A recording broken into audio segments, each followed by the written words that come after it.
क्या आप कक्षा 12 के स्टूडेंट हैं? अगर आप कक्षा 12 के स्टूडेंट हैं तो ये वीडियो आज आपके लिए बहुत ही इंपॉर्टेंट होने वाले दोस्तों। आज का हमारा टॉपिक क्या है? केमिस्ट्री मतलब रसायन विज्ञान। ये मान चलिए भाई बहुत ही इंपॉर्टेंट होने वाला है। आप लोग कमेंट करके बताइएगा आपका पेपर फिजिक्स का कैसा गया। ठीक, कमेंट करिए। मैं बताने वाला दोस्तों आज केमिस्ट्री के अंतर्गत 3 टॉपिक केवल महत्वपूर्ण नियम है ना, महत्वपूर्ण अभिक्रिया, महत्वपूर्ण न्यूमेरिकल मैं आज बताने वाला हूं दोस्तों। महत्वपूर्ण नियम के अंतर्गत पहला नियम क्या है? राउल्ट के नियम किसे कहते हैं मैं सब बताऊंगा संपूर्ण हल आसान तरीके के साथ। करना क्या है, वीडियो को पूरा देखना है। दूसरा नंबर क्या है? कोलराउस के नियम भी बताऊंगा। तीसरा क्या है? हेनरी के नियम भी बताऊंगा। जैसा कि तीनों के तीनों इंपॉर्टेंट है ही है दोस्तों, नियम के अंतर्गत इंपॉर्टेंट है, बाकी तो सब क्वेश्चन है। बात की जाए महत्वपूर्ण अभिक्रिया के अंतर्गत, अभिक्रिया तो आपको बहुत मिल जाएगी, ठीक, आपको बहुत बताया जाएगा। लेकिन ये 3 अभिक्रिया जो चांसेस पाई जाती है, मतलब कई बार पूछे जा चुके हैं। पहला क्या है? वुटरज फिटिंग अभिक्रिया। दूसरा क्या है? केनी-जारो अभिक्रिया, जैसा कि बहुत ही इंपॉर्टेंट है। तीसरा क्या है? हाफमैन ब्रोमो-एमाइड अभिक्रिया, जैसा कि ये इंपॉर्टेंट क्वेश्चन है। मतलब तीनों की तीनों अभिक्रिया इंपॉर्टेंट है दोस्तों। अब हम बात करते हैं क्या महत्वपूर्ण न्यूमेरिकल, किन किन लेसन से न्यूमेरिकल पूछा जाता है। जिस लेसन से न्यूमेरिकल पूछा जाता है उस लेसन से आज मैं न्यूमेरिकल हल करवाऊंगा। पहला नंबर क्या है? बिलियन लेसन से सवाल ज्यादा पूछे जाते हैं। बिलियन लेसन से सवाल बताऊंगा दोस्तों। विद्युत रसायन से पूछा जाता है सवाल, ये भी बताऊंगा। ठीक, तीसरा नंबर क्या है? रासायनिक बलगतिक है ना, इस लेसन से भी बताऊंगा। तीनों लेसन दोस्तों मैं आज हर एक सवाल बताने वाला हूं। भाई इंपॉर्टेंट होगी वीडियो आज आपके लिए, बहुत ही यूजफुल होने वाली है। अगर वीडियो पसंद आए तो लाइक करके चैनल को सब्सक्राइब जरूर कर लेना है। भाई आपको करना क्या है, अब हम बात करते हैं पहले नंबर के लिए। तो राउल्ट के नियम, जैसा कि ये बहुत ही इंपॉर्टेंट है, आपको ध्यान से रिवाइज कर लेना है, मतलब आपको याद होगा ही, दोबारा से फिर पढ़ लेना दोस्तों। क्या लिखा है, कैसे करना मैं सब बताऊंगा। क्या लिखा? किसी निश्चित ताप पर द्रव विलयन में उपस्थित किसी घटक का आंशिक वाष्प दाब उस घटक के मूल प्रभाज के समानुपाती होता है, इन्हें हम राउल्ट का नियम कहते हैं। ये सूत्र रहा P बराबर P नॉट ए, एक्स ए करो चाहे N ए करो, बात एक ही है। ठीक, तो P बराबर P naught A x A plus P naught B x B. आप ये रहा सूत्र, ऐसे लिखोगे तो पूरा नंबर मिलेगा। नियम तो आप लिख देते हो, बस ये छोड़ देते हो, इसीलिए नंबर आपको कम मिलता है। ठीक, आपको ये भी लिखना है राउल्ट के नियम के सीमाएं भी पूछा जाता है। तो क्या होगा, आपको आसान सीमाएं 2 याद करना है, ज्यादा याद करने की जरूरत नहीं। यह नियम केवल अति तनु विलयनों पर कार्य करता है। दूसरा क्या है? एनटीपी पर दोनों घटक आवासशील होना चाहिए। एनटीपी का मतलब करता है नेचुरल टेम्परेचर प्रेशर, जिसे हिंदी में बोलते हैं सामान्य ताप दाब। ये मान के लिए इनका आना निश्चित है भाई। राउल्ट के नियम और कोलराउस के नियम इनका आना निश्चित है। केमिस्ट्री में ये दोनों जान है इनका, ये मान चलिए लिख चुका होगा, पेपर में रखा है, आपका इंतजार हो रहा है। भाई राउल्ट के नियम मैंने बता दिया। अब हम बात करते हैं दूसरा नंबर क्या है? कोलराउस के नियम। अगर इसी तरीके से वीडियो इंपॉर्टेंट पाने रहने के लिए करना क्या है, चैनल को सब्सक्राइब कर लेना अगर आपको अच्छा लगे तो। अब हम बात करते हैं कोलराउस के नियम। अब हम बात करते हैं दूसरा नंबर के लिए क्या है भाई? कोलराउस के नियम क्या है? जैसा कि दोस्तों कोलराउस के नियम है, कैसे क्या करना आपको, किस तरीके से आपको याद करना कि आपको याद हो जाए। तो भाई क्या है? अनंत अनुता पर किसी विद्युत अपघट्ट की मोलर चालकता, क्या है? अनंत अनुता पर किसी विद्युत अपघट्ट की मोलर चालकता, उसमें उपस्थित धनायन या फिर ऋणायन अनंत अनुता के मोलर चालकता की योगफल मतलब प्लस दोनों के योगफल के बराबर होता है, उन्हें कोलराउस का नियम कहते हैं। ठीक, ये रहा आपका सूत्र दोस्तों। आपको 2 से 3 बार, ज्यादा नहीं, आपको 3 बार 2 बार आपको पढ़ना है। गारंटी वादा के साथ कहता हूँ तुरंत ही याद हो जाएगा। कोलराउस के नियम बहुत ही इंपॉर्टेंट है, आसान भी है। और करना क्या नहीं चाहिए, जैसे लिखा ऐसे पूरा लिखोगे तब आपको 3 या 5 नंबर मिलेगा।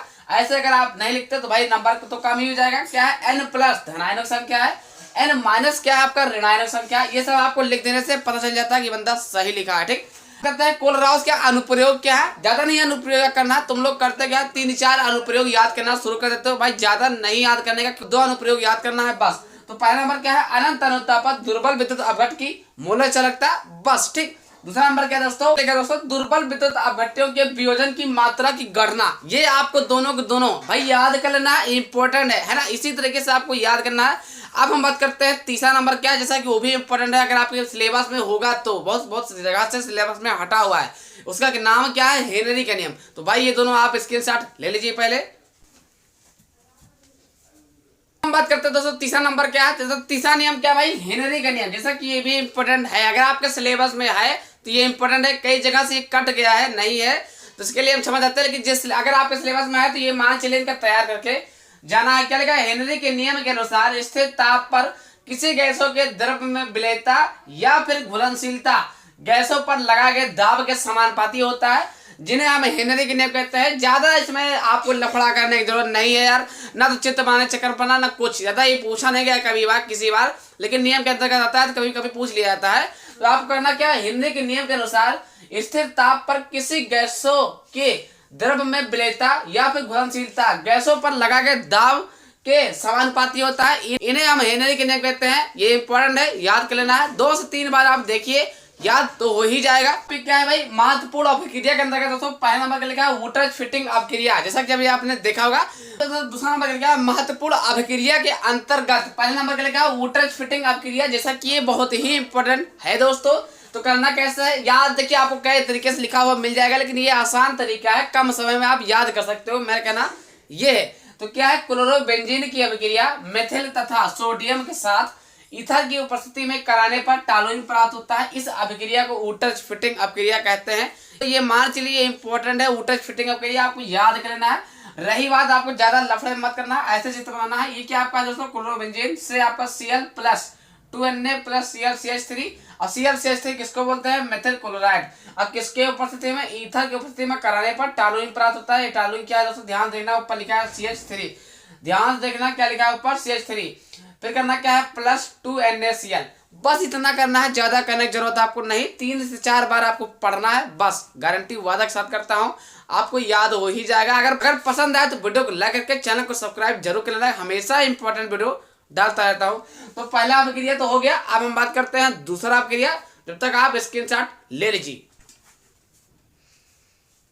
करते हैं महत्वपूर्ण अभिक्रिया के अंतर्गत दूसरा नंबर क्या है दोस्तों, जैसा कि आप लोग देख रहे हैं केनिजारो क्रिया, जैसा कि ये बहुत ही इंपॉर्टेंट है। अगर आप पढ़ना चाहते तो आपको पता चल गया होगा। भाई याद कैसे करना है, भाई याद नहीं हो पा रहा तो कैसे आपको याद करना है, इस तरीके से आप याद करिए।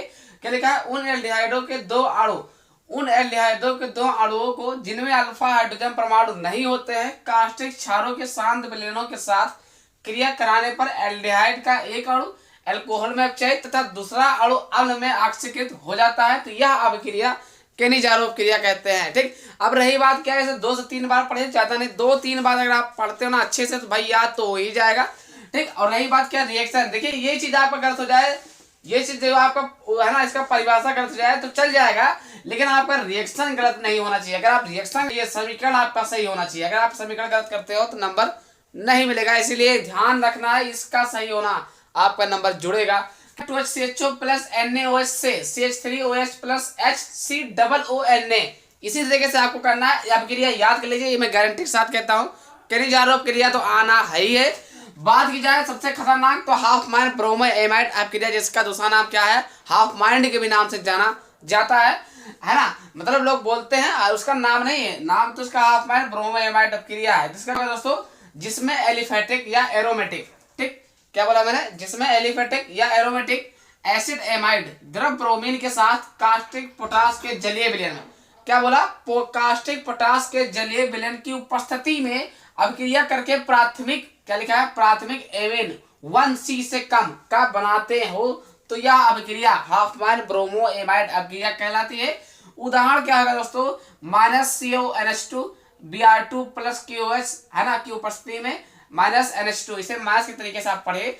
चलिए आपको ये 2 से 3 बार याद करना है। चलिए मैं एक तरीका बता रहा हूँ, ट्रिक बता रहा हूँ। जैसे मान लीजिए आप हाफ माइंड ब्रोमो एमाइड अभिक्रिया आपको आता है, ठीक, मान लिया आपको आ रहा है, लेकिन केनिजारो अभिक्रिया आपको नहीं आता है। एग्जाम में मतलब पेपर में आपको क्या आ गया, केनिजारो अभिक्रिया किसे कहते हैं, इसको लिखिए। और ये आपको नहीं आता है, इस आपको आता क्या, हाफ माइंड ब्रोमो एमाइड।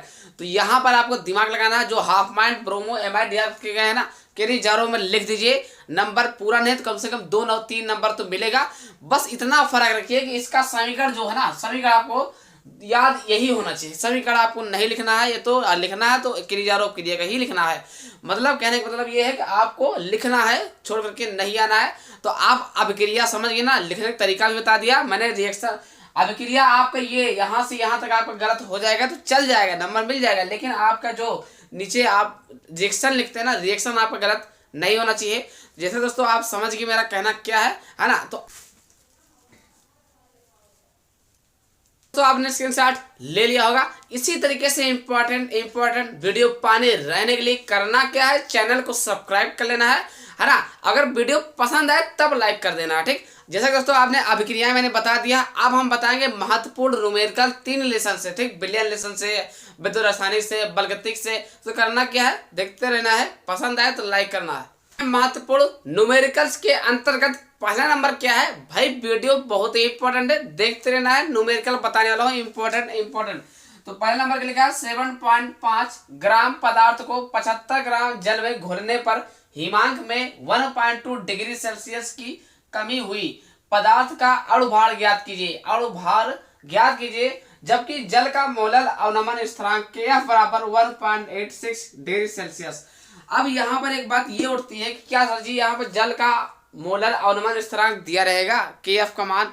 तो भाई ये सवाल अगर इस तरह से आता है तो Kf का मान दिया रहेगा, आपको निश्चिंत रहना है, चिंता नहीं करना है ना। एक Kf के मान, डेल्टा Tf का मान, ये सब दिया रहता है, चिंता नहीं करना होगी। अब एक आध सवाल इस पर और लगाएंगे, समझ में आ जाएगा। तो भाई क्या लिखा, 7.5 ग्राम पदार्थ को 75 ग्राम जल में घोलने पर हिमांक का 1.2 डिग्री सेल्सियस की कमी हुई है। तो पदार्थ का अणुभार, सबसे पहले हम करते क्या है, केमिस्ट्री हो चाहे फिजिक्स हो, सबसे पहले हम सूत्र लिखते हैं, तब फिर उसी हिसाब से लगाते हैं। तो यहाँ क्या लिखा है, पदार्थ का अणुभार मतलब m से, है ना। तो सूत्र क्या हो जाएगा, m बराबर 1000 गुणे Kf गुणे छोटा वाला W बटे डेल्टा Tf गुणे बड़ा वाला W। तो रही बात क्या दोस्तों, आपको m ज्ञात करना है, भाई 1000 कर दिया, ठीक। गुणे लिखा है Kf, अब आपको देखना है Kf का मान तो ऑलरेडी आपको दिया ही रहेगा, क्या लिखा है 1.86 गुणे जो छोटा W है इसका मान सबसे आगे लिखा रहेगा। सबसे पहले आपको यहाँ पे लिखना है ना, 7.5 लिखा है, फिर बड़ा वाला W कितना है दोस्तों 75 ग्राम, ठीक है ना। तो जो छोटा वाला रहेगा इसका मान आगे रहेगा, जो बड़ा वाला W है उसका मान पीछे रहेगा, जस्ट उसी के पीछे, और है ना ग्राम लगे रहेगा, समझ जाना कि आपको भार है। तो भाई इसका मान कितना है 7.5, ठीक। नीचे क्या करते हैं दोस्तों, लिखा करना डेल्टा Tf। अब आपको देखना Tf क्या है, ये है, ठीक 1.2 डिग्री सेल्सियस। आप कर दिया क्या दोस्तों, बड़ा है ना। तो इस W का मान कितना है, तो यहाँ हो जाएगा 75, ठीक। करना क्या, ध्यान से देखना भाई, इसको हटाओगे जैसे एक जीरो लग जाएगा, नीचे हो जाएगा 10। अब 75 से 75 कैंसिल, ठीक। अब इसको हटाओगे ना तो कितने जीरो लगेंगे, 2 जीरो, मतलब 1 2। अब आपको देखना है 1 2 जीरो 1 3 जीरो, यहाँ तो सब कैंसिल हो जाएगा भाई, है ना, सब कैंसिल। तो क्या बचेगा दोस्तों 186 बटे 1.2, ये पॉइंट हटेगा, यहाँ जीरो लगेगा, ठीक। अब आप इसको अगर भाग करते हो ना, तो आप इस वजह से m बराबर 18,000 बटे 12 को अगर आप भाग करते हो तो 155 ग्राम प्रति मोल आएगा। समय न होने के कारण मैं भाग नहीं कर पा रहा हूँ, इसके लिए क्षमा चाहते हैं। आप भाग तो कर ही लोगे ना, तो m बराबर कितना आएगा 155 ग्राम प्रति मोल। बस यही आपका दोस्तों आंसर रहा, ठीक। इतना ही करना है। अब हम बात करते हैं दूसरा नंबर सवाल, जैसा कि ये भी इंपॉर्टेंट है, दूसरा भी इंपॉर्टेंट होगा। करते हैं दोस्तों दूसरा नंबर सवाल क्या है, जैसा कि ये भी इंपॉर्टेंट है, क्या लिखा है, एक आवासीय पदार्थ के 2.5 ग्राम को 100 ग्राम बेंजीन में घोलने पर क्वथनांक की 0.4 डिग्री सेल्सियस वृद्धि हुई है। बेंजीन के लिए मोलर उन्नयन स्थिरांक 2.67 है। पदार्थ के अणुभार ज्ञात कीजिए, मतलब वही सूत्र लगेगा। सूत्र कहता है m बराबर 1000, ठीक। 1000 गुणे क्या हो जाएगा दोस्तों f, ठीक। फिर क्या हो जाएगा छोटा W, ठीक। फिर नीचे कितना हो जाएगा दोस्तों, ध्यान से, है ना, मैं इस तरीके से बता रहा हूँ कि आपको समझ में आ जाए, ठीक है ना। नीचे क्या लिखा, नीचे क्या हो जाएगा दोस्तों डेल्टा Tf, है ना। फिर क्या हो जाएगा, है ना, कौन सा W, बड़ा लेटर, मतलब बड़े वाले लेटर में हो जाएगा W, ठीक। तो इतना करने के बाद अब आपको करना क्या, जो दिया गया उस पर रख देना है, जो नहीं दिया गया उसको ज्ञात करना है। आपको अणुभार निकालना है, अणुभार को बोलते हैं m से, तो m आपको नहीं पता, चलिए कोई बात नहीं। 1000 तो भाई तो है ही है ना, वो तो रहेगा सूत्र में। कह रहा Kf का मान कहीं आपको दिख रहा है, चलिए बताइए Kf का मान क्या है दोस्तों 2.67, यही Kf का मान है। जो दिया गया है उसको लिख देते हैं, Kf का मान कितना हो जाएगा 2.67, ठीक। एक बार यहाँ पे लिख देते हैं 2.67 गुणे जो इस छोटे W, मतलब कौन सा स्मॉल W का मान कितना है दोस्तों, जैसा कि मैंने क्या बोला, स्मॉल W जो छोटा लेटर में रहता है W, उसका मान सबसे हमेशा आगे रहता है, ठीक। तो क्या हो जाएगा 2.5, है ना, यहाँ मतलब आपको लिख देना है 2.5 ग्राम, ठीक दोस्तों। इतना करने के बाद, है ना, अब आपको करना क्या है, देखिए भाई डेल्टा Tf क्या है, तो डेल्टा Tf क्या आ जाएगा 0.4, ठीक। गुणे बड़े लेटर में W, तो कैपिटल लेटर में W कितना है दोस्तों 100, ठीक। इतना है दोस्तों। अब आप इसको हल करते हो ना, तो दोस्तों जैसे देख रहे हैं आप, 0 से 2 जीरो कैंसिल, ठीक। इसको हटाओगे यहाँ लग जाएगा 10, ठीक। फिर 1 जीरो से 1 जीरो कैंसिल, है ना। तो इसको गुणा भाग करने पर इसका आंसर दोस्तों, इसको गुणा भाग कर लेना है आपको। इसके लिए हम समझ जाते हैं, हम गुणा भाग नहीं कर पाए क्योंकि वीडियो लंबी हो जाएगी। तो भाई आप कितना आ जाएगा 166.87 ग्राम प्रति मोल, या फिर आ जाएगा डायरेक्टली अगर देखा जाए तो 167 भी आपका सही है।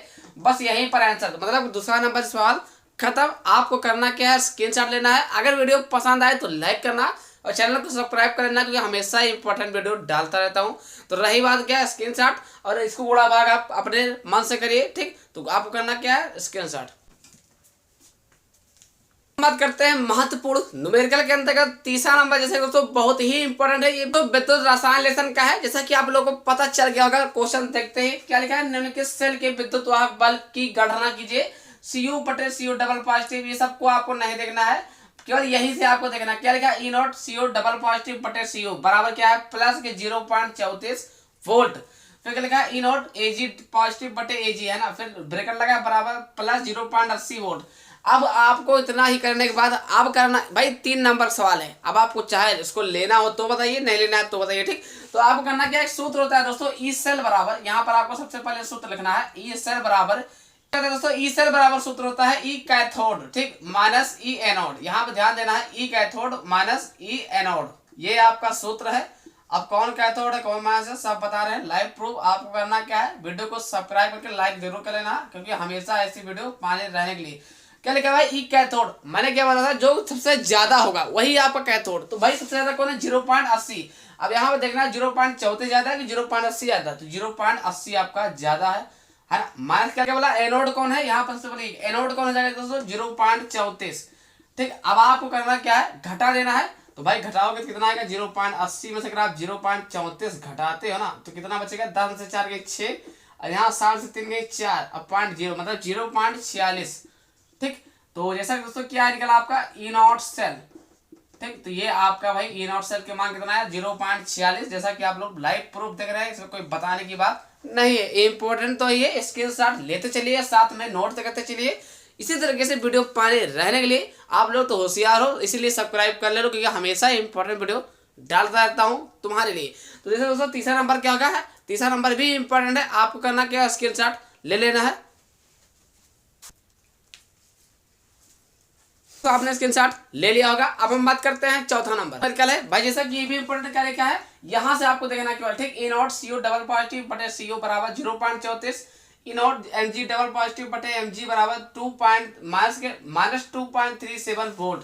तो मैंने अभी जस्ट बताया सूत्र क्या था दोस्तों, तो अभी हमने बताया ई सेल बराबर सूत्र क्या आता है ई कैथोड, है ना, ई कैथोड माइनस के ई एनोड, यही तो आपका सूत्र होता है ना। अब मैंने बोला अभी जस्ट इसे पहले पढ़ाया है कि कैथोड कौन होगा, जो सबसे ज्यादा होगा। तो भाई यहाँ पर क्या हो जाएगा 0.34 आपका कैथोड है। भाई ये ज्यादा है ना, भले ही उससे कम होगा लेकिन ये प्लस में है, ये चीज देखना है।